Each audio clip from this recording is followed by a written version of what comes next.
Habilidad. Seguimos presentando la revista informativa Democracia. 8:15.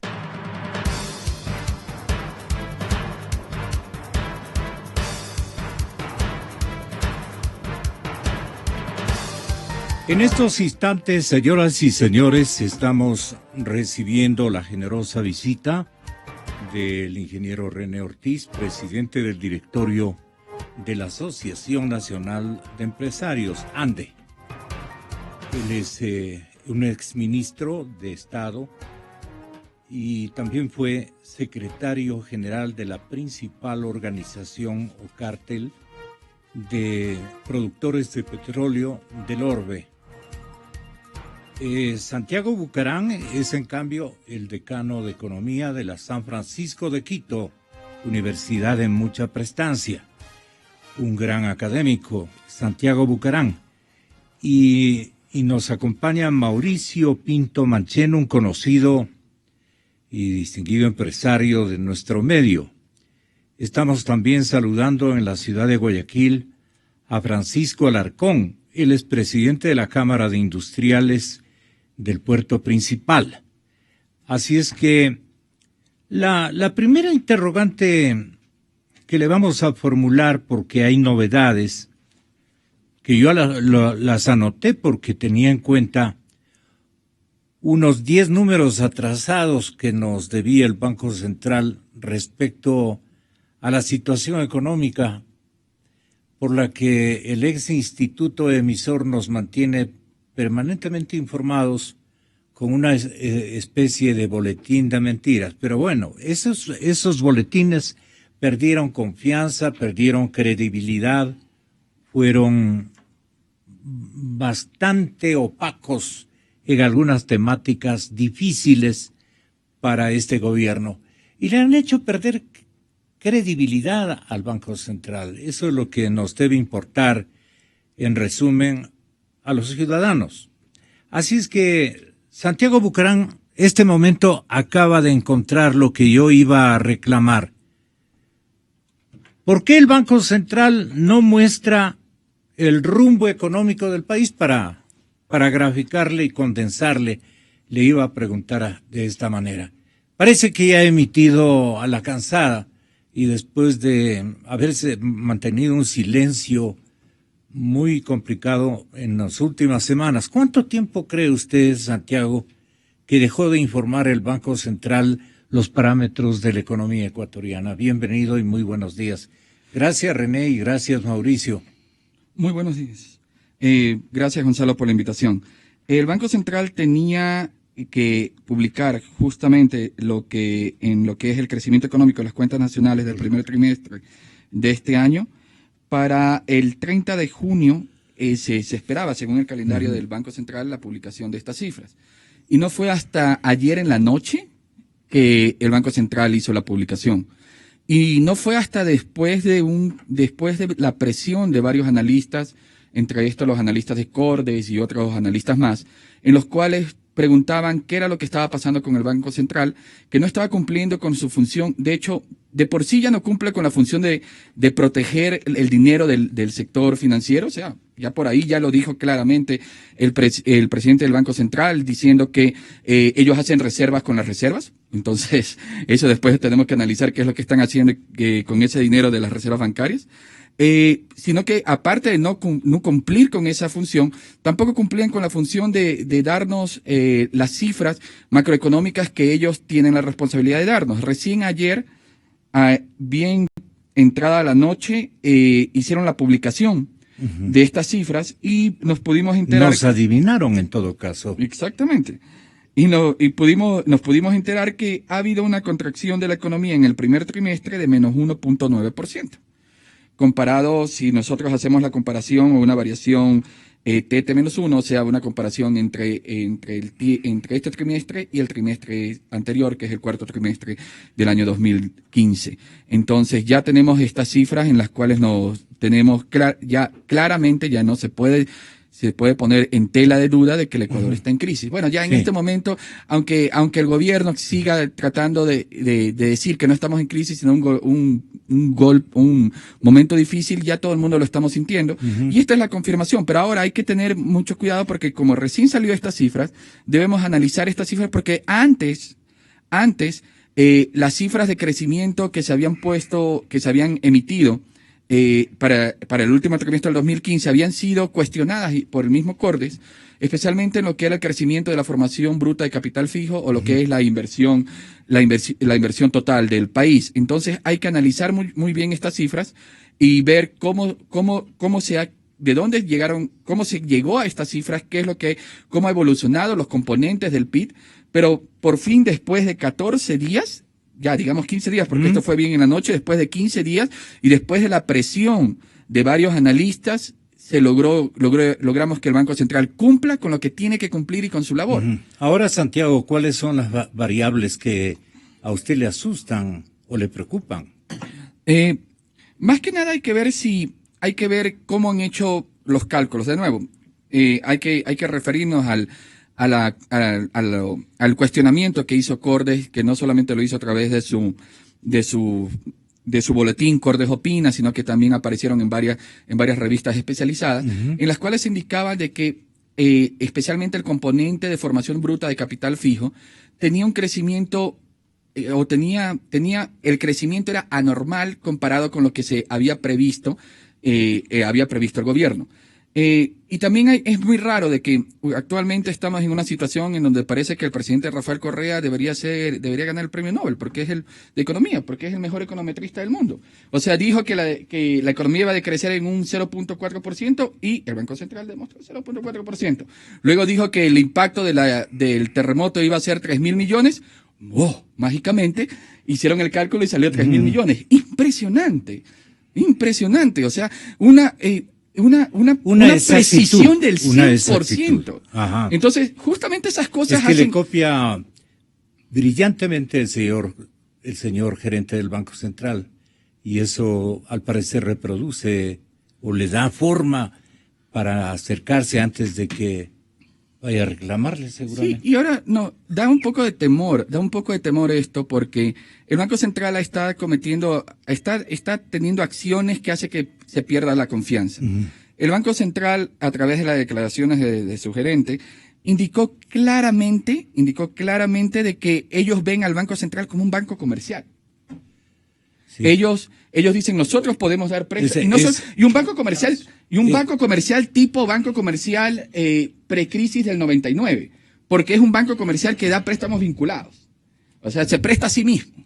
Es un banco comercial que le presta al gobierno, o sea, se presta a sí mismo. O sea, con préstamos vinculados. Ellos hacen lo que siempre han criticado. Ya no cuidan. ¿Y cuál es la institución que deja un vacío de supervisión?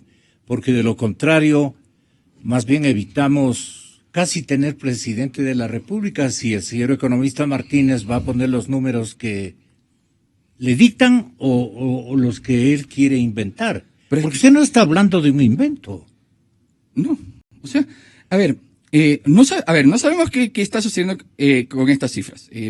Hay cuestionamientos, ellos respondieron a los cuestionamientos de una manera muy, muy débil. Cordes todavía sigue diciendo, me has dado justificativos, pero no una respuesta y no una explicación. Ahora, este momento, con las nuevas cifras, se puede verificar si esos cuestionamientos todavía existen. Por eso es que en este momento no puedo indicar absolutamente nada sobre la calidad de las cifras, porque recién salió ayer en la noche. Ahora, lo que sí podemos hablar es del comportamiento, en cierta medida, un poco fuera de lo que debería hacer el Banco Central en lo que respecta a la protección de las reservas que existen en el Banco Central. Estas reservas bancarias deberían ser protegidas al 100%, pero no están al 100% y se han dado muchos justificativos.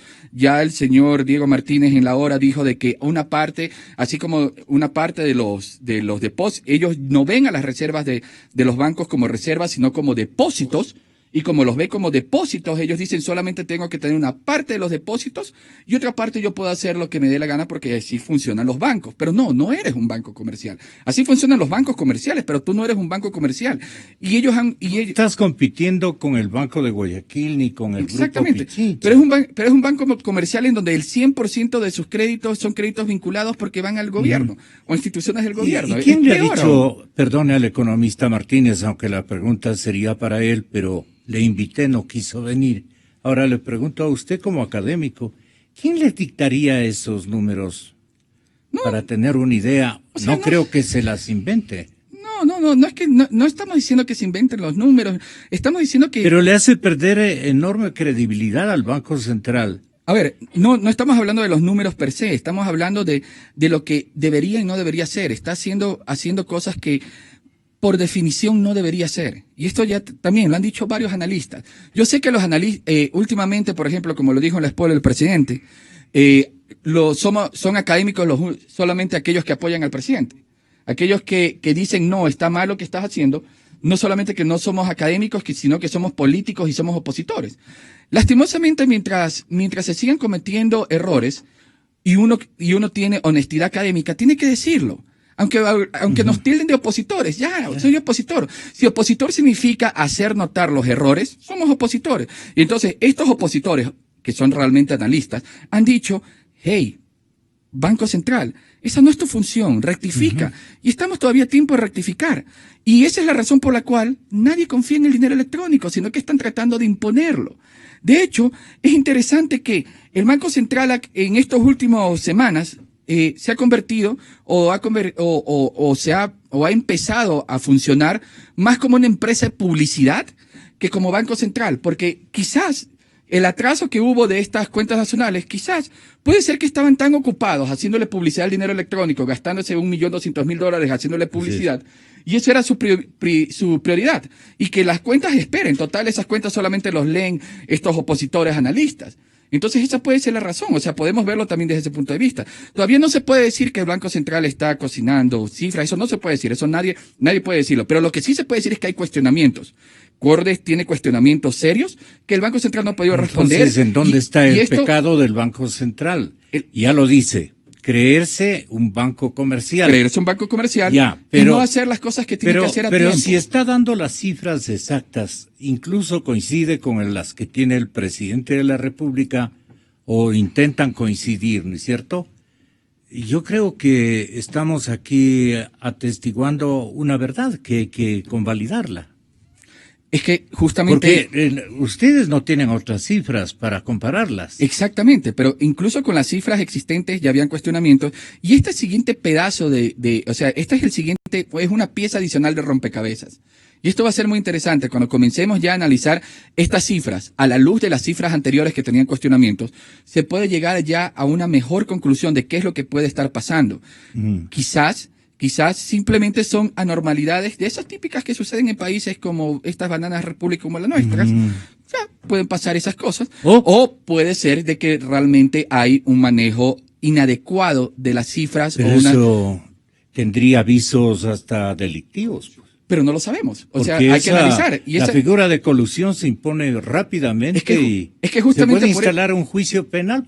Imagínese todo el mundo se rige a esos parámetros, hace sus cálculos y hace sus inversiones, que es lo peor. Es que justamente por eso Cordes y tantos analistas han estado pidiendo esa cifra para verificar qué está pasando. Claro. Para de alguna manera, a diferencia del gobierno, nosotros sí creemos, o sea, todos los analistas y la mayoría de las personas del Ecuador, creemos en el beneficio de la duda.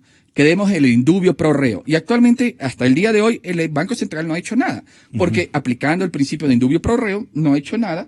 Y el beneficio de la duda. Pero esta siguiente pieza de rompecabezas va a permitir analizar si es que realmente esa normalidad que se vio en las cifras del trimestre pasado, el último trimestre del 2015, era una anormalidad sistemática o era simplemente algo esporádico que realmente era algo que no se podía predecir, tal cual como lo dice el Banco Central. Los abogados especializados también en economía, en macro y en micro y fiscal, y en economía de negocios, fundamentalmente, que tenemos muy buenos cuadros en la sociedad ecuatoriana, ¿Nos podrían ilustrar a nuestra dirección electrónica, que enseguida les voy a proveer, a nuestra dirección electrónica, si es que se está cometiendo ¿qué podríamos decir? Un delito contra la fe pública? Es un delito contra la fe pública si la situación no es comprobable. Se pone nervioso el académico. Veamos qué quiere aclarar Santiago. No, es que mientras... a ver, habían cuestionamientos, pero esos cuestionamientos todavía puede que el Banco Central haya tenido razón y pasó algo anormal. Entonces, por eso es que todos los analistas hemos pedido esta segunda parte de la cifra, esta cifra de este trimestre, para comparar si es que realmente fue una anomalía estadística o una anomalía, una mala predicción que ellos tuvieron, o realmente es algo sistemático que existe. ¿Ok? Ahora. ¿Por qué no ocurrió antes? Ahora, bueno, pero es que igual hay que dar el beneficio de la duda. Y una cosa adicional es esta, y es que lo que sí se puede indicar, y esto no creo que sea delito, es más que nada negligencia. O sea, negligencia en el hecho de que no han cumplido con dar las cifras a tiempo. Al final del día lo dieron, pero hay que verificar esas cifras. Ya. Lo que sí también se sabe... Pierde credibilidad. Ese es el problema. El problema es que pierde credibilidad. El problema no es tanto legal, el problema es de credibilidad, es de imagen, es de que el Banco Central debe siempre mostrar una imagen de seguridad, una imagen de fortaleza, una imagen de transparencia. Hasta de puntualidad, exacto, ¿no? Algo que es impresionante. Esto le voy a contar justamente una anécdota. Acabo de ir a Nicaragua a hacer una investigación. Entonces, cuando uno se baja a Nicaragua, dice país del socialismo del siglo XXI, uno espera que sea muy parecido a nuestro país. No es así. No es así. Sí. Uno apenas llega a Nicaragua, lo primero que le impacta es que viven dos monedas armónicamente. Vive el Córdoba y el dólar de forma armónica. Y por varios años ha vivido el dólar y el Córdoba de manera normal, armónica, ninguno ha depredado el otro. Similar a Panamá. Claro, no, es que en Panamá no existe el Balboa, acá el Córdoba está. Ahora la pregunta es, ¿cómo así el Córdoba? En Perú sí. Y en Perú también. El sol sí, ¿no? Y la pregunta es, ¿por qué el Córdoba no ha desaparecido pese a que existe el dólar? ¿Por qué el bimonetarismo sí existe allá? Aquí se ha hablado, cuando se habla contra el dinero electrónico, que el bimonetarismo es malo. No es malo. El bimonetarismo es malo solo si la institución que maneja la moneda no tiene la calidad y la transparencia necesaria. Entonces, eso nos demuestra la importancia de un banco central que sea transparente y que tenga políticas rígidas. Averiguando allá en Nicaragua, las políticas monetarias de Nicaragua son sumamente rígidas. Tratan de evitar por todos motivos que haya emisión monetaria inorgánica, pero claro, porque ellos saben las consecuencias, porque ellos vivieron hiperinflación.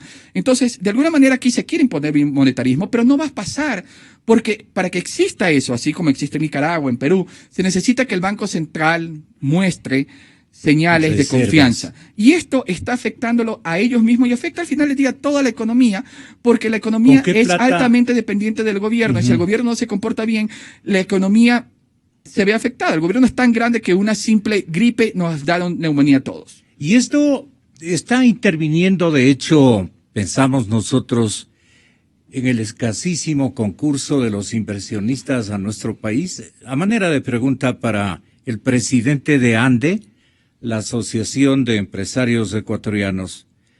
Muchas gracias por estar aquí, René Ortiz. Le voy a dar a todo el universo, o a todo el mundo financiero y económico que quiera aportar con algún punto de vista que resulte aleccionador e importante para la ciudadanía, nuestro correo electrónico de este informativo, exa@exafm unido. Primero, exafm.net.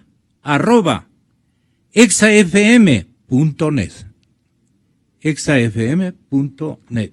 Ok. Esta es nuestra dirección para cualquier notita que aluda a lo que estamos. Le van a llover las notas. Le van a llover las Sí. notas. Tenga la gentileza. Yo creo que muchísimas gracias, Gonzalo, por su invitación, y me complace muchísimo compartir con tan distinguido grupo de analistas este análisis de esta mañana y comenzar por el tema del inversionista. El inversionista es un ser que tiene dinero, es un ser que tiene capacidad de hacer dinero. es un ser que tiene capacidad de crédito. O sea, la gente, la banca, el financista, confía en él. Entonces, ese inversionista está siempre atrás de los datos. Porque si él se equivoca en todo su contenido. La propuesta que está pensando, la idea que está pensando de inversión. Entonces, es tan precavido que empieza a comparar los datos. Una de las razones por las que en Argentina, en el kirchnerismo, hubo prácticamente una fuga de inversión, era porque los inversionistas no creían en las cifras del gobierno. El gobierno empezó a inventarse fórmulas.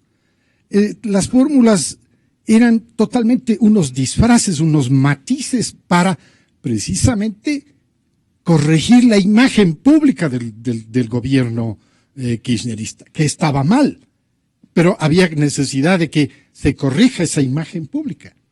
Y llegó a tal punto esto, que el mismo Fondo Monetario Internacional le rechazó las cifras. Y hoy día, el gobierno de Macri ya ha iniciado el proceso de corrección y ya están corregidas todas las formas. Pero yo quiero llevarle al ejemplo de Argentina, porque en Argentina hubo necesidad de tener una institución privada, consultora, de gran reputación de economistas, que fuera la que contrastara los datos. Entonces ellos producían su propia fuente de datos. Que resultaba ser más creíble. Exactamente. Pero también creaba la duda. ¿No es cierto? Porque a la final levantar datos no es fácil. Claro. Cuesta dinero, porque eso cuesta dinero. Y por eso es que el Banco Central tiene esa enorme responsabilidad. Está gastando nuestros impuestos para levantar data importante, que ya es la data similar universal, con la que nos comparamos todos. Y por eso es que hoy en día el Ecuador, con todos estos truquitos que está mostrando públicamente a través de publicidad, de tratar de vendernos el dinero electrónico manejado por el monopolio del gobierno nacional a través del Banco Central, esto le ha llamado la atención al mundo. Y tanto es así que ahora en Guayaquil, precisamente un profesor muy famoso, el profesor Steve Hank, está invitado por la Cámara de Comercio de Guayaquil y ya lo ha dicho. El dinero electrónico o e-money es un peligro en el Ecuador. No está refiriéndose a e-money en Kenia. Y yo he escuchado el ejemplo suyo y quisiera que el doctor Bucaram le volviera a dar a la ciudadanía, a su audiencia hoy día, el ejemplo de Kenia, para ver las diferencias. Pero acá, este profesor, que tiene una gran reputación y que en algunos tratados se le considera el padre de la dolarización, ¿no? Él dice, cuidado en el Ecuador con el e-money. Sí. Esto es como una moneda paralela. Sí. Y esto sí llevaría a la bancarrota. ¡Wow! Esa es una expresión. Dice, y con las palabras puntuales que usted expresa. El dinero electrónico nos va a llevar a la bancarrota. Les va a llevar, nos advierte. Nos advierte, porque no es él el que se va a ir a la bancarrota. No, pues. Somos nosotros, los ecuatorianos, los ciudadanos. Con la permisividad que vamos a dar. ¿Y cómo? Si nosotros no estamos legislando. No, pues, el instante en que por novelería comiences a usar estas tarjetitas, este registro de depósitos potenciales de tus cuentas, le estás dando vida al dinero electrónico.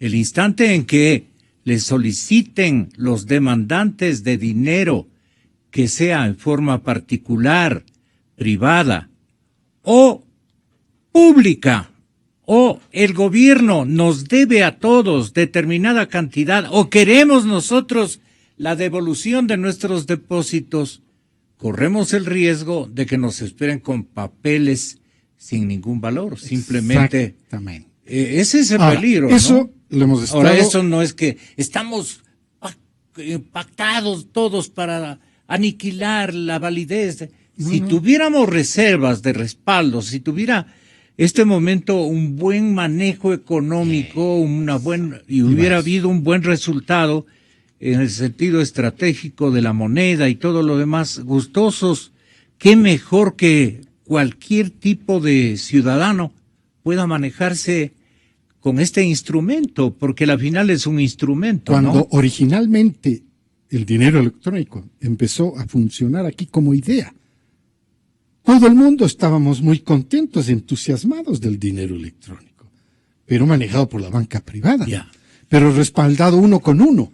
Es decir, $1 de dinero electrónico era exactamente equivalente a $1 físico. Pero lamentablemente esto se torció. Entonces este manipuleo, y con esto quiero terminar, el inversionista, no financista, el inversionista no le cree al Ecuador. Por eso es que la refinería del Pacífico sigue siendo pensada como un proyecto a ser financiado, no a un proyecto a ser invertido por inversionistas extranjeros. Ahora, a ninguno de los chinos, coreanos o lo que sea le han podido convencer de que pongan su plata. No. No. Le están convenciendo de que presten la plata. Y por partes. Y como sea. Sí. Pero hasta ahora no levanta cabeza porque el país ha ido perdiendo gradualmente credibilidad internacional. ¿Para qué querrán estos ecuatorianos esos 13,000 millones? Bien pueden decir, ¿no? Los van a distraer también en problemas de déficit que ellos acarrean, en problemas de presupuestos no cumplidos, de complicaciones Es que la obra estructurales pública, que ellos tienen en la caja fiscal, Claro. qué sé yo. y yo quiero hacer en una la acotación liquidez. directa a Lolo Echeverría, es que la obra pública y la corrupción han tenido siempre un parentesco cercano. Repítalo, por favor. La obra pública y la corrupción han tenido siempre un parentesco cercano. Por eso es que el modelo de desarrollo implantado por este gobierno, que es un modelo estatista, o sea, solo tiene que llevarlo adelante el Estado, el desarrollo. Intervencionista, el Estado tiene que ir desplazando al sector privado, y lo ha desplazado. Era 2/3 del PIB antes de este gobierno, hoy es el sector privado aproximadamente la mitad. Entonces ha ido desplazando. Entonces, este gobierno estatista, intervencionista, ¿no?, y corrupto es el que le ha llevado al Ecuador a esta situación. En la que finalmente, ¿Qué evidencias tiene de que es un gobierno corrupto? La obra pública yo le he y la oído, corrupción señor presidente, han tenido siempre un parentesco cercano. Ahí entra la función de la Contraloría para trabajar en lo que debe trabajar. Esa es su responsabilidad. Y por supuesto, ante la ciudadanía, si es su trabajo, no es el que responsablemente tiene que hacerlo, tiene que ser demandado públicamente a futuro. Un empresario binacional como Mauricio Pinto. Quieren bajarse más con respecto a la idea del dinero electrónico. Ahí viene quién maneja en Nicaragua, país de socialismo del siglo XXI, Santiago. el dinero electrónico. ¿Quién maneja? Los bancos privados. Claro. Y de hecho la plataforma más importante en Nicaragua la maneja el grupo Promérica. El grupo Promérica con su Banpro, que está acá, y ellos son los que manejan y tienen el know-how de cómo manejar eso que no se llama dinero electrónico, sino billetera móvil. ¿Por qué llamarlo dinero? Y Santiago, aquí Es que también para esos menesteres no quieren el dinero electrónico, aquí sino también para se iba a otros llamar así, menesteres. billetera móvil. Así se iba a llamar. Sí. Yo me acuerdo del banco, Bueno. el Banco Pichincha ya estaba promocionando Nicaragua, la país billetera, del socialismo la del billetera siglo móvil. XXI. Y probablemente ya estaríamos utilizándola. Buen ¿Por qué? dato que usted 1 a 1. le ofrece $1 de dinero al propio electrónico presidente equivalente de la a República un para que tenga la dólar bondad de físico. inteligenciarse. Señor presidente Correa, salvo que usted necesita el dinero electrónico para otros fines. Claro, es que no hay como más decirlo. Nicaragua tiene una experiencia que este momento ha sido observada y actualizada. Sería bueno acercarnos al resultado que aquello lo ha dado. Claro, si solamente y hay un confíen sus banco amigos, privado, que vaya allá. Proamérica, que cubre toda el área de Centroamérica y ahora está en Ecuador. Se compró el Produbanco, ¿no es cierto? Entonces, Tiene la experiencia de la billetera así móvil y es. es muy, muy exitosa. Sí. ¿Cómo le invitaría al presidente usted para que...? Porque a mí no me sale. Tenga la bondad, Santiago. O sea, en este momento invitarlo, no sé. El problema Persuadirlo. es persuadirlo. Es que si sus amigos, si ni Daniel Ortega lo puede persuadir, sabes que estás haciendo las cosas mal, sabes que tener déficits continuos no es bueno. Si quieres erradicar la pobreza, erradícala paso a paso, continuamente y de manera sostenida. ¿Cómo lo vamos a hacer aquí, analistas que simplemente se dan cuenta de los errores y que somos catalogados como opositores y políticos? Contadores. Gracias por Pero lo que hizo la SPOL fue observación. contabilidad, ¿no? Esto más esto igual a esto. Haciendo un punto aparte, Mauricio Pinto, distinguido empresario, lo llamo desde hoy empresario binacional. Sus factorías se encuentran muy bien posicionadas tanto en nuestro país como en el Perú. Y tiene esa ventaja de poder comparar las dos formas y los dos modelos y las dos administraciones, que también son cosas complejas. Y además, él fue ministro de Economía, en fin. Por eso es que siempre que está aquí, yo tengo el privilegio de invitarle y él de aceptar, porque le cambiamos un poco el panorama.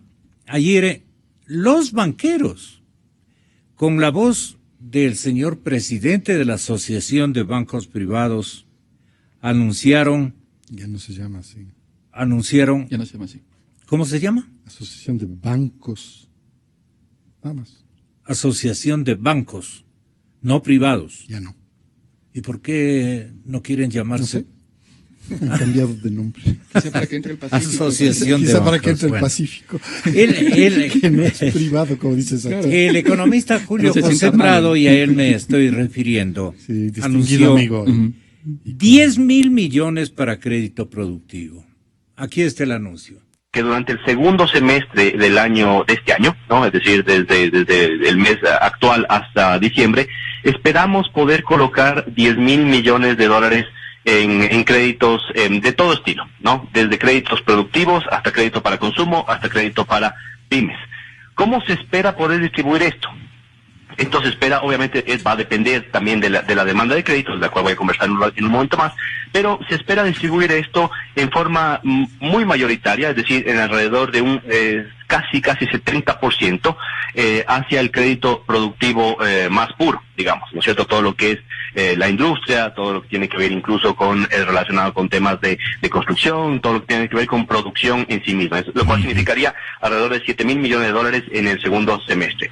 El resto de eso se distribuiría en alrededor de un 20%, es decir, alrededor de 2,000 millones en crédito de consumo, que también es muy importante y lo están necesitando las personas, los locales, etcétera. Y unos 1,000 millones de dólares restantes para crédito de pymes, que es bastante microcrédito, mejor dicho, ¿no? Crédito para pequeñas empresas y demás. Entonces, eso es lo que nosotros anunciamos. Es un esfuerzo importante, Gonzalo, es un esfuerzo importante porque más bien lo que nosotros veníamos viendo durante el segundo semestre del año pasado y el primero de este año, era que primero el año pasado, obviamente hubo una contracción de la oferta de crédito, porque hubo una reducción muy fuerte de los depósitos, y eso hizo que los bancos, para poder mantenerse estables, solventes, etcétera, tengan que restringir en cierta forma el crédito. Durante este primer semestre, más bien lo que hemos visto es que la oferta se mantuvo, pero la demanda de crédito, las personas no estaban dispuestas a tomar créditos. Por eso que creemos que es importante este anuncio. Primero, porque también, como nos han dicho muchas personas, le cambia un poco el estado anímico a las empresas, a las personas y demás, de decir que aquí no hay crédito, que todo está cerrado, que no hay nada que hacer. No, sí hay mucho que hacer, la banca está con dinero, y además un tema adicional, Gonzalo, que gracias al manejo técnico y prudente de la banca, la crisis económica o macroeconómica no se ha regado al sistema financiero. Exa FM. Esto último me parecía muy importante alinear. Bueno, hay que verlo. Sin embargo, un mal préstamo, unos 10,000 millones mal gastados, con conflictividades internas del Ecuador que no van a cesar simplemente porque ellos meten 10,000 millones, sino porque hay daños estructurales y rogados a la realidad económica, ¿no es cierto? Entonces, está por verse, pero no seamos pesimistas, nos acusarán de negativos. 10,000 millones. Si una fase de sus fábricas en Perú, de su fábrica o fábricas en el Perú, una fase de sus factorías aquí en el Ecuador requiere de alguna tecnología, alguna cosa muy emergente, ¿usted entraría a hacer una solicitud a la banca ecuatoriana con estos recursos, 10.000 millones que anuncia, para el objeto de que usted dé más trabajo? Seguramente le van a poner una preguntita y con estos 200 millones que usted necesita para traer una maquinaria muy, muy importante, ¿cuántos puestos de trabajo serán menos porque ha de ser más automatizada? Pero bueno, dígalo nomás. A ver, Gonzalo, buenos días a los Mauricio Pinto Mancheno. Un gusto compartir con Santiago, a quien no conocía, y a René, que somos viejos amigos de el tema de opinar sobre el país, no ahora, sino desde hace muchísimos años, para que no se interprete, como dijo Santiago, de que todo el que se opone es opositor y es malo. Nosotros estamos en esta lucha de buscar un mejor país desde hace muchísimos años. Gonzalo, déjeme opinar sobre el tema del Banco Central, porque creo que es extremadamente importante. Y le voy a dar algunas, para que el público se dé cuenta, algunas diferencias. El mundo internacional busca que la banca central de los países sea independiente por una sola razón: para que tenga credibilidad, para que no exista la influencia política de maquillar cifras por razones políticas y no técnicas. En el mundo entero se está buscando no solamente que la banca, el Banco Central sea, que refleje la realidad pura, así sea en positivo o negativo, sino que las empresas también lo hagan, ¿no es cierto? Por eso esta iniciativa de tener, por ejemplo, las normas NIF, precisamente para poder comparar entre las empresas de un país y otro país. El que el Banco Central no tenga credibilidad, Gonzalo, créame que es el peor favor que le hacemos al país. La independencia del Banco Central es de tal naturaleza que, por ejemplo, en el caso del presidente electo que entra en los próximos días en funciones en el Perú, Pedro Pablo Kuczynski, lo primero que hizo es ratificar al directorio del Banco Central para dar una señal absolutamente clara de estabilidad y de credibilidad. Por eso es que si usted compara cuánto es el riesgo país de Perú y el riesgo país de Ecuador, no reflejan necesariamente las realidades o las diferencias del país en sí, sino de la credibilidad. Y esto es un tema muy importante, porque uno no solamente tiene que serlo, sino que tiene que parecerlo, ¿no es cierto? Entonces, si en un país se empieza a sentir que el Banco Central no está jugando su papel principal, obviamente viene un problema de credibilidad. Y al venir un problema de credibilidad, no solamente aumenta el riesgo país, sino que ahuyenta a los capitales que vengan al país. La otra diferencia, Gonzalo, en el caso del Perú, y permítame que haga una comparación porque conozco de la cosa y me parece interesante que la ciudadanía conozca. Nombra al ministro de Finanzas, un ilustre economista en el Perú, y la primera declaración y única que ha hecho desde que fue designado es: el Perú seguirá actuando acorde a las necesidades y con una solvencia fiscal absolutamente clara. Ya, se acabó las declaraciones, no hay una declaración más, y usted tiene una calificación del Perú ahora que es la calificación más alta en Latinoamérica. Así de fácil. ¿Le gana a Colombia? Le gana a Colombia. Colombia está inmersa en un problema que es muy grave. Es decir, el tema de la lucha por la paz es muy grave, que no permite tener ni inversiones de infraestructura que necesita urgentemente Colombia, y no necesita tener una credibilidad que le traiga aún más capitales. Sin embargo, vemos los capitales que fluyen a Colombia, y vemos ahí en el Ecuador y dice, oiga, ¿qué está pasando? El Ecuador es un país dolarizado, no hay riesgo cambiario. El Ecuador tiene una estructura de un tamaño de país que tiene conexiones entre sierra y costa que no tienen ningún otro país de la costa del Pacífico. Usted recorre el Ecuador de sur a norte y tiene 7 conexiones en 750 kilómetros, tiene 7 conexiones entre sierra y costa. Uh-huh. Bueno, ¿y qué es lo que pasa? El problema es la credibilidad. Y en esto tenemos que trabajar fuertemente sobre el tema de credibilidad. Yo me alegro que la banca esté dispuesta a dar crédito, pero no solamente se necesita el oferente, se necesita el demandante de crédito.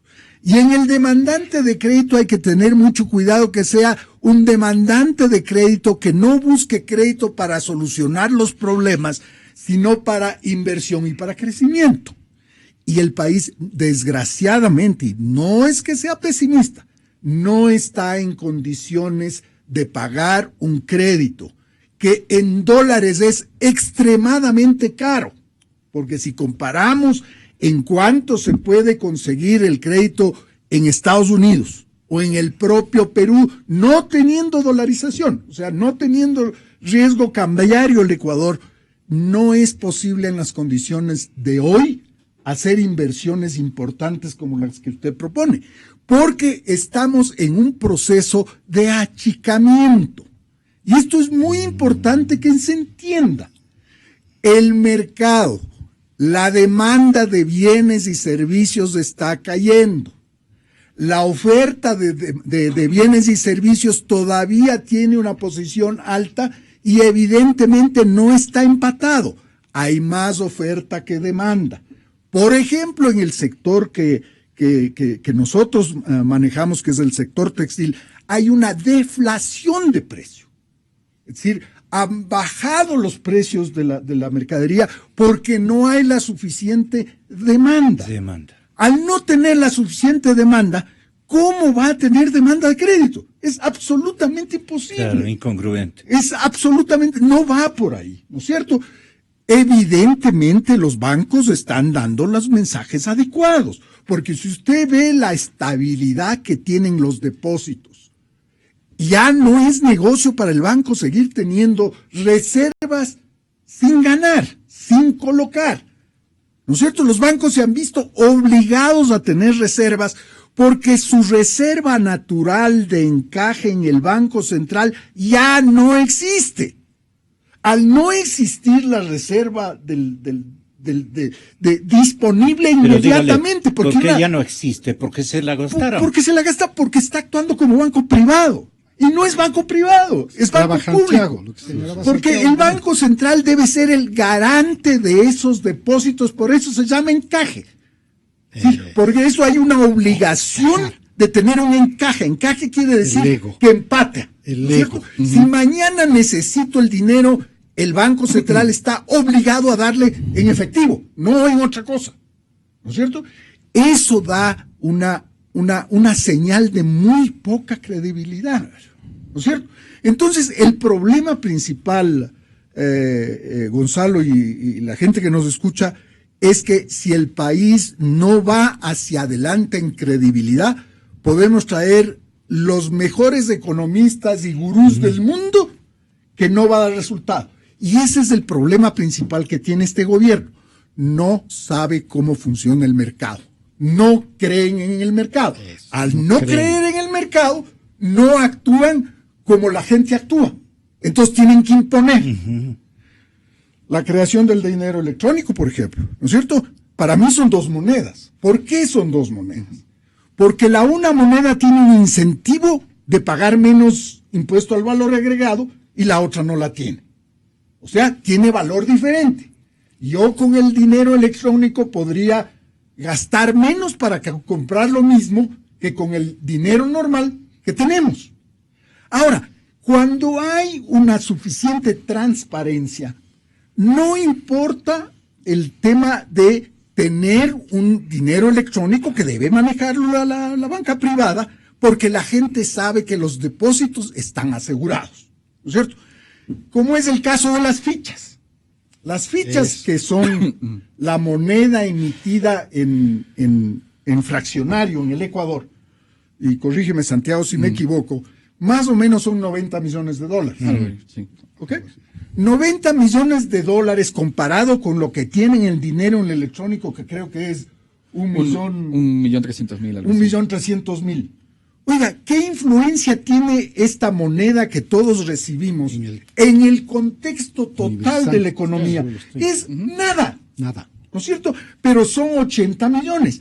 Pero la gente sabe que su moneda de 50 centavos vale lo mismo que la de la gringa de 50 centavos. Entonces no tiene preocupación. El problema del dinero electrónico es que tiene la duda. La duda de que su dinero ganado con su esfuerzo vaya a valer menos el día de mañana. Esa es la problema. Se va a devaluar. Entonces, por eso es que quiero, respondiéndole lo suyo, el problema del país es de credibilidad, ¿no es cierto? Y el problema que tenemos todavía meses de contracción, porque lo que se resuelve en la macroeconomía tiene que regarse al sector real. Y eso demora. Toma tiempo. Claro. ¿No es cierto? Entonces, pensar que ahorita en esta contracción, porque la contracción que se ve clarísima es cuando vemos y analizamos la recaudación del impuesto al valor agregado. Es saliente. Sí. ¿No es cierto? Si es que baja la recaudación, hay contracción. Punto. No hay nada que hacer. Entonces, el problema es ese. Si vamos a entrar en un proceso electoral que a la vista se ve con el anuncio del presidente ayer de que quiere eliminar jugadores, entonces lo que hacemos es poner más fuego al fogón que se llama la poca credibilidad que tenemos sobre el país, sobre nosotros mismos. Y eso es peligrosísimo para un Estado. ¿Cómo es que quiere eliminar jugadores en beneficio de la gente con menos conocimiento técnico de la economía y su interpretación? ¿Cómo es esto? Quiere... Señor presidente, ayer anunció en cadena nacional Sí, la consulta. Okay. No. Que va a celebrar, que quiere hacer una consulta popular para que no sean candidatos los que tienen dinero, compañías o que quieren, no sé qué. Usted está borrado. Usted está borrado. Ya no existe. Yo no podría ser. Ya no. Porque un accionista mío tiene el 5% de las acciones de una compañía que era panameña. Claro. ¿Cierto? Pero eso es discriminar, y algo que no se puede en un país, en una democracia que se llame democracia, es la discriminación. ¿No es cierto? Eso es una señal clarísima de que no estamos viviendo un proceso transparente, limpio Y capitalista. Pues. Queramos o no, estamos en un sistema capitalista. Contrario al proceso de Es el modelo igualdad Ajá. frente a la ley que demanda la Constitución. Ahora los derechos políticos son privilegios. Claro. Solamente para ciertas pasa a ser personas. un privilegio. Y lo interesante Bueno, ¿cómo? Es que este dato en ese le tema, va a ayudar en este tema. En este tema Adelante. lo interesante también es cómo justifica el presidente. El presidente primero comienza la cadena nacional atacando a los países Santiago fiscales Bucaram. y la falta de transparencia. Pero luego dice, pero nosotros sabemos quiénes tienen dinero. O sea, ¿de qué falta de transparencia hablas? Si tu SRI sabe quiénes llevaron el dinero afuera, entonces no hay falta de transparencia. Claro. No hay falta de transparencia. Han declarado. El SRI han declarado, han pagado impuestos. Porque al SRI luego, hay que declarar. Claro, y luego, si has pagado impuestos, llega que tú puedes hacer con tu dinero lo que te dé la gana. Pero luego él dice, pero van a argumentar que uno puede hacer con el dinero lo que a uno le dé la gana. Entonces, mete argumentos morales y éticos. Sí, él puso morales y éticos. ¿Okay? Entonces metió argumentos morales y éticos diciendo que el país es un país que necesita estos dineros y esta gente, en vez de dejarlo el dinero aquí, lo saca a otros países como a estos paraísos fiscales en forma de inversiones y en forma de bienes. Entonces, yo propongo, ahí sí hago una invitación. A ver. le invito al señor presidente que su moralidad no sea antojadiza, que la moralidad sea amplia. Porque así como $300,000 que se van a Panamá le dejan sin $300,000 al Ecuador, $300,000 que se van a Bélgica también le dejan sin $300,000 al Ecuador. Claro, sin haber pagado impuestos. Claro. Entonces yo pido que se rectifique esa pregunta y se ponga que, ahora sí, vamos con todos, que se ponga que quien tenga inversiones y bienes en cualquier país, ¿El departamento? sea Panamá, sea Bélgica, sea Estados Unidos en Miami, sea en República Dominicana, Bielorrusia, China, cualquier país, sin China. importar que sea paraíso fiscal, Punto. no pueda ser empleado público y no pueda ser entrar en ningún proceso electoral. Entonces Vamos. habríamos reducido el tamaño del Estado. ¿Por qué solamente Claro, se queda? habríamos reducido el tamaño claro. del Estado inmediatamente. ¿Por qué solo ¿Por se qué queda solo en Panamá? ¿Por qué solo Panamá? ¿Por qué No, no Bélgica? porque él sabe que hay otros depósitos que no convienen que reciban el mismo trato. Claro. ¿Por qué no Bélgica? Claro. Por ejemplo, mire, Es que quien quiera va a colegir eso. $300,000 ¿Por qué que se solo van a Panamá? Bélgica para construir Claro. una casa, dejan también aquí en Ecuador, sin $300,000 que pudieran ser utilizados para construir una casa aquí y por lo tanto, albañiles, jornaleros, arquitectos, carpinteros, plomeros del Ecuador también se quedan sin ese dinero. No es porque vaya a Bélgica o a Panamá la diferencia. Él dijo que la razón es porque sale del país. Entonces no pongamos paraísos fiscales en esa consulta. Lo invito a que su moralidad sea una moralidad que no sea antojadiza. Que vaya de acuerdo con el pacto ético que él está promocionando. Claro, que sean todas aquellas Coherente. personas, Ya. que seamos coherentes. Ok. Esa falta de patriotismo, de construirse casas en Bélgica, de construir resorts en No, ya República estaba Dominicana. construida. Además de un departamento, dice, ¿no?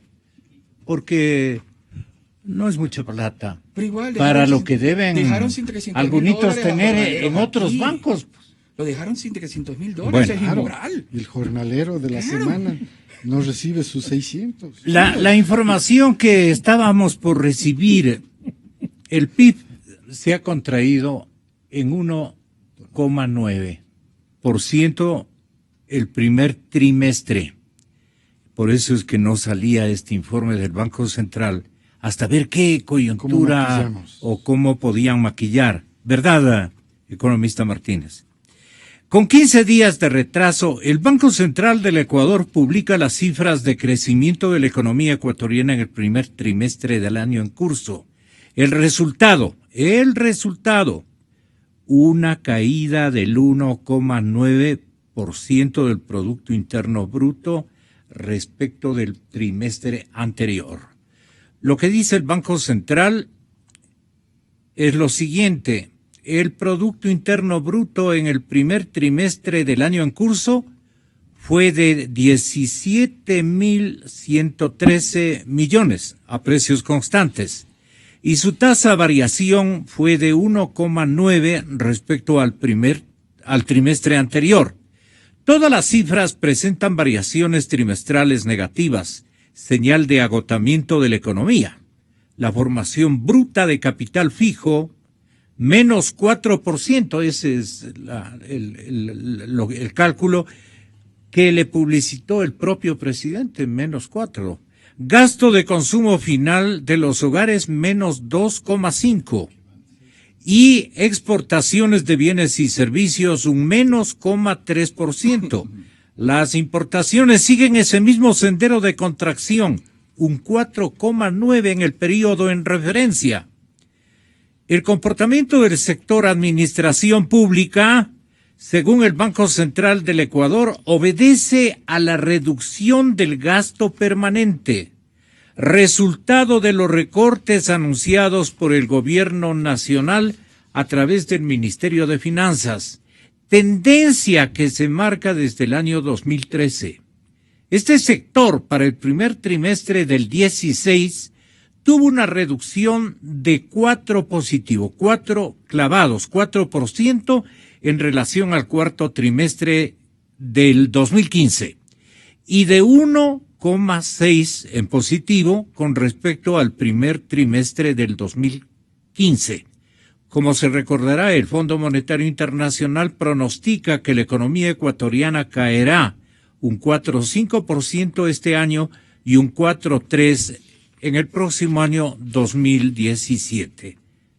Así están realmente las cosas y por eso se demoraron 15 días, ha habido de retraso. Usted dijo que eran como 3 semanas. Serían 2. 15 días. 15 días, Sí, desde el 30 sí. de junio hasta el día de Ayer. hoy. Sí, hasta ayer. 14. Sí. Bueno, ahí le dejo con la audiencia. Ahora hay una- Ya vamos terminando. Justamente quería también comentar sobre lo de los bancos, el ofrecimiento de 10.000 millones de dólares. Hay un pequeño problema con ese ofrecimiento y hay un pequeño problema con el rol que de alguna manera los bancos están viendo. Julio José es buen amigo mío, pero de alguna manera los bancos están sintiendo la necesidad de salvar al país, diciendo vamos a dar 10.000 millones de dólares, cuando ese no es su rol. El rol es del Estado que debería dejar de poner impuestos en una situación que estamos en una contracción. Está haciendo todo lo contrario a lo que se debería hacer. Entonces el ¿Y Estado... por qué lo hace? Porque él dicen es lo máximo como economista. El señor presidente me refiero. ¿Por qué lo hace? Eso no haría, digamos, un estudiante de segundo año de economía. Porque dicen que son de las primeras lecciones. Yo también recuerdo. Pero la pregunta ¿por qué lo hace? Es una pregunta que hay que hacerle. Digamos que ha sido la mala educación. En otras palabras, lo que yo siempre he dicho que usted pone al comienzo del programa es que el gobierno nunca ha tenido, y lo seguiré repitiendo, nunca ha tenido política económica, lo que ha tenido es simplemente una estrategia política, nada más.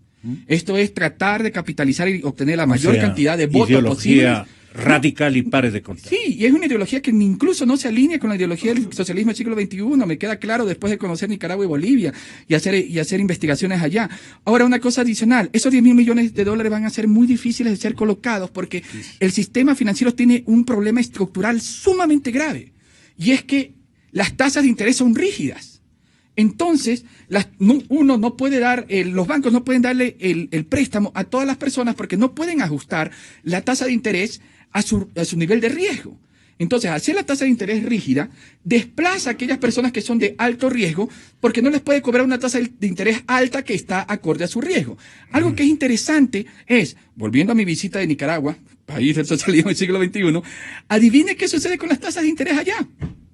Son flotantes. Son Libres, flotantes. libres. Son libres. Usted le puede poner la tasa de En interés relación con el a riesgo. cualquier persona con relación al riesgo. Entonces uno puede decir, no, es que si hacemos eso, la banca caníbal Ajá. y esta banca imperialista va a aprovecharse de los pobres. Y entonces, En Matiguás, zona rural de Nicaragua, yo estoy haciendo este estudio agrícola. Y yo le pregunté justamente porque yo dije, no, pues a mí me han enseñado en mi país que los bancos no pueden darse el lujo de poner estas tasas variables porque afecta a los pobres. Yo le pregunté, oiga, ¿ustedes no quisieran que el Estado se meta a intervenir y establecer tasas de interés fijas? Y ellos me dijeron, no. ¿Y por qué? Porque si no tuviera préstamo, pues. ¿Qué es mejor? Me dice.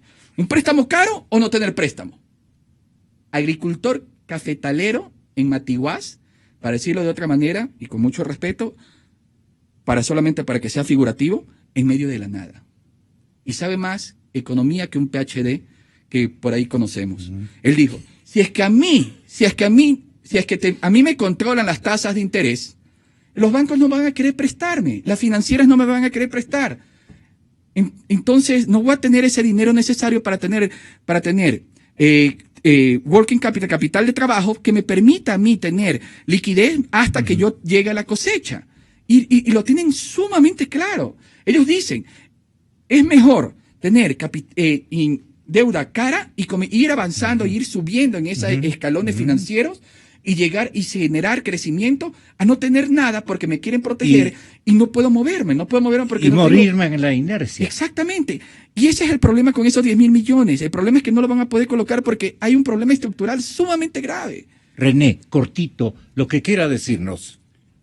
Podemos concluir de este breve análisis que la pelota está en la otra cancha, no está en nosotros, porque lo que usted está viendo de uno de los entes más importantes del desarrollo, que es la banca, está viendo interés interés en trabajar, en poner a trabajar el dinero. Está viendo de parte de los empresarios interés de solucionar el problema de la recesión por la que está atravesando. Seguramente siente que hay otros intereses que quieren quebrar a la economía para dejar ese legado. Bueno, el Foro de Sao Paulo, ideológico, el Foro de Sao Paulo se dirige a eso. El Foro de Sao Paulo tiene que destruir la economía para poder, sobre esa destrucción, crecer en sus adeptos. Eso hace, eso dice. Hay que leer, hay que invitar a la población a que navegue en el Internet. Fatal vaticinio el suyo, entonces, lamentablemente. Estamos con la pelota, el problema está en la otra lado, en la cancha del presidente, en la cancha del gobierno.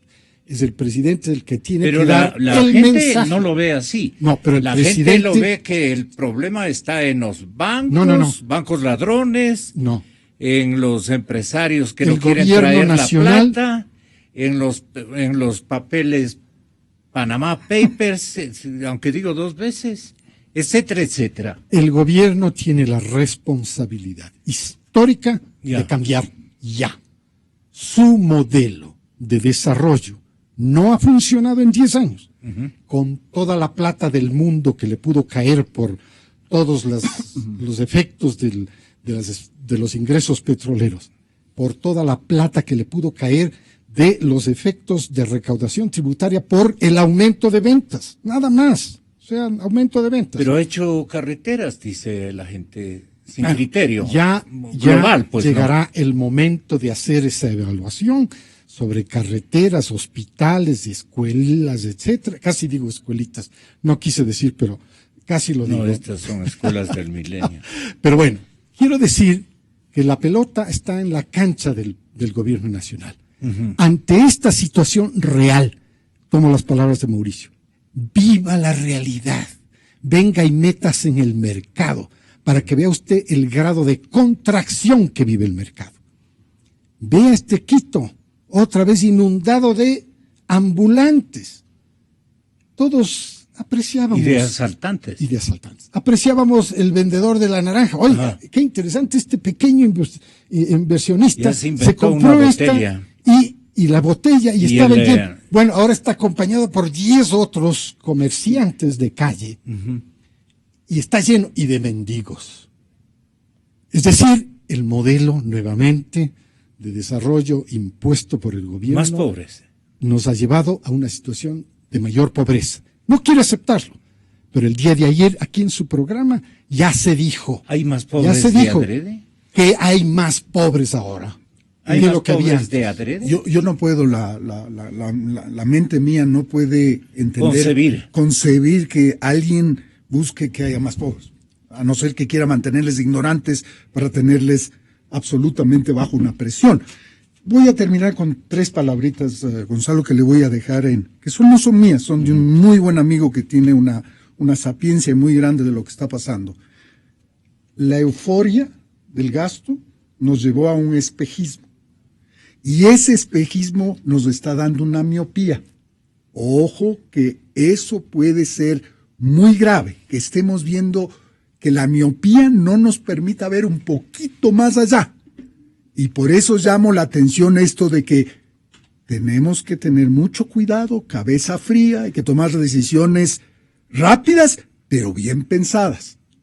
Y yo creo que nos va a venir hasta fin de año, hasta las elecciones, épocas donde realmente habrá que hablar, así nos persigan hasta donde quiera que sea, porque esa es nuestra verdadera responsabilidad. Y en mi caso, esa es mi obligación. Señoras y señores, buscando la verdad. Mire este programa desde su dispositivo móvil. Digite www.xfm.net/video. Inicio de espacio promocional y publicitario. Hábitat 3 es la Conferencia de las Naciones Unidas sobre Vivienda y Desarrollo.